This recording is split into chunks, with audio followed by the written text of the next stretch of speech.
Hi, this is CJ with CJatCompRCC.com, and in this series of videos, I'm going to be assembling the 3Racing Sakura Ultimate Touring Car. Okay, we're back to start putting the front suspension together. Something to take note of: when you open the package to assemble the sway bars, you get a lot of hardware for the front end, and you'll notice that there are 6 bearings. That immediately caught my attention because I was expecting 8, because you would think that you would have 2 on either side of each of the hubs, the steering hubs and the rear hubs. There's a different pair that are of a smaller size. They're the same diameter, but they're not as thick, and those are required for the assembling the front, and those are packaged with the front axles, so that makes it easy to figure out which ones are for that. Just make sure that you keep them separated and you don't assemble them in the wrong place. These bearings have all had a chance to soak in a little bit of light oil for a little while, and according to the directions, the 10x3 bearing goes in the back side and the 10x4 bearing onto the front side. I went ahead and cut these items off the tree just to speed up the process here a little bit.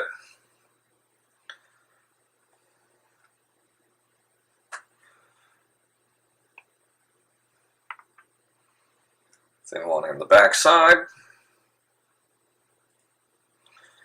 and one of the standard bearings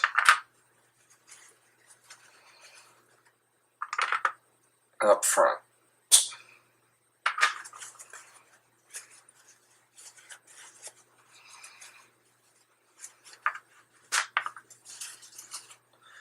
So I'm going to set those aside for doing the rear. The front axles are already assembled. They're very smooth action. They don't have a heavy-duty amount of angle to them, but for a road car, it's not necessary. It's not like this is a crawler or something.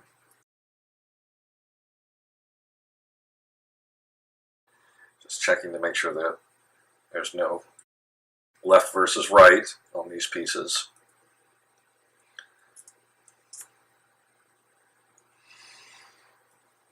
No up or down on them. And likewise, these pieces are also identical.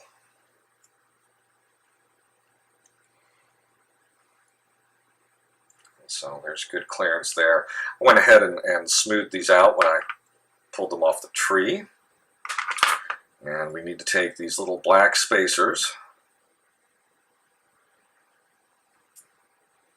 and put one in that side. And one in the bottom, just to give you a closer look. That's what you're looking for. There's 4 of them, 1 for each side, 2 for each side, excuse me, 1 top, 1 bottom. And those go into place like that.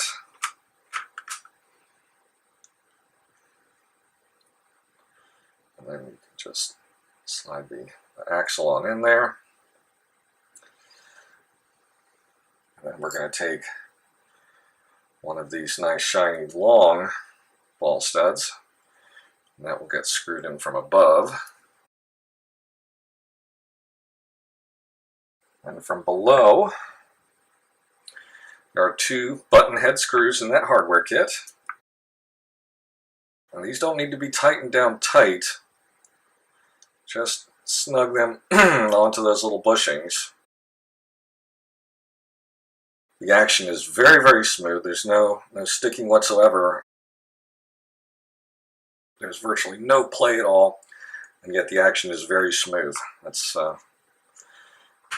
nicely designed there.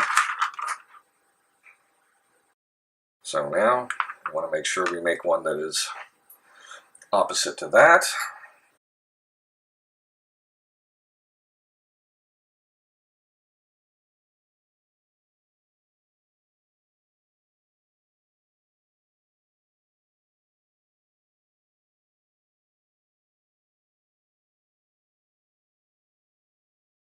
There's no play, and yet very smooth action. So now we have our left side and our right side. So now I've built up all the turnbuckles. They give you approximate measurements for the steers, 27 millimeters, for the camber lengths, 15.5 millimeters. That's really not that important because that's stuff that you're going to tune. The steers, you're going to tune those to make them equal and to put the amount of toe in or toe out that you want. The camber links, again, you're going to be adjusting those to make sure the car has the right amount of toe, and you can't do that when you've just got axle stubs. You're going to have either wheels on it, or you're going to have a set of those thin little aluminum testing wheels, and you'll be doing it on a setup board. So the main thing is to make sure that you've got the equal amounts of threading showing on either side. And as I mentioned a minute ago, they have these little notches on them, and normally you put the notches all to the left side so that you turn the wrench in the same direction. The only way I'm going to break with that on this kit, because on the steering turnbuckles, the part where you put the wrench is at one side, and that works great for the left side of the vehicle, the right side of the vehicle. But for the left turnbuckle, when the steering is straight, I'll move this a little bit better so you can see a little better. When you've got your steering straight, your turnbuckle, part where you put the wrench on it is right over the frame. You're going to have a harder time getting to it with the wrench. You're not going to be able to turn it as far. When it's in the opposite direction, the part where you put the wrench on the turnbuckle is all the way out here. It's clear of the chassis. It's a lot easier to reach. I had to kind of make a decision. Do I do all of them facing one direction and the other side, all of them facing another?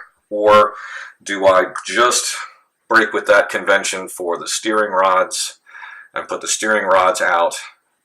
And I think what I'm going to do is I'm going to do all of them facing left except for the steer, and then just remember that for the steer, I go the opposite direction. Otherwise, I'm going to have to remember left to right, and all of my cars I have set up with the marks to one side, so all of my cars adjust turnbuckles, all adjusted the same direction. So I'm just going to break with that for the steer. Okay, back to the front suspension. The turnbuckles are coming up from below instead of from above. I want to put Loctite on here because that comes off fairly easily. The threads are nice and smooth, and since this is going to be working back and forth on it, this ball cup, if that ball cup is a little tight, it could start to back this thing out a little bit.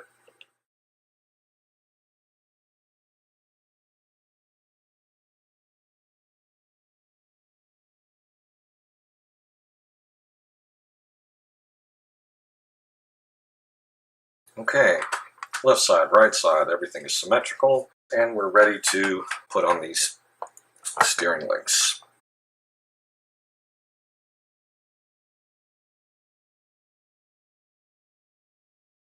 Now we tighten the set screw.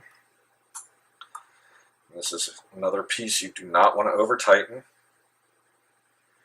Just want to, you'll feel, if you hold your fingers on either side, you'll feel it as soon as it touches. And you'll see that there's still a nice smooth hinging action. These parts are definitely well made. There's no play. Cars should have very good steering.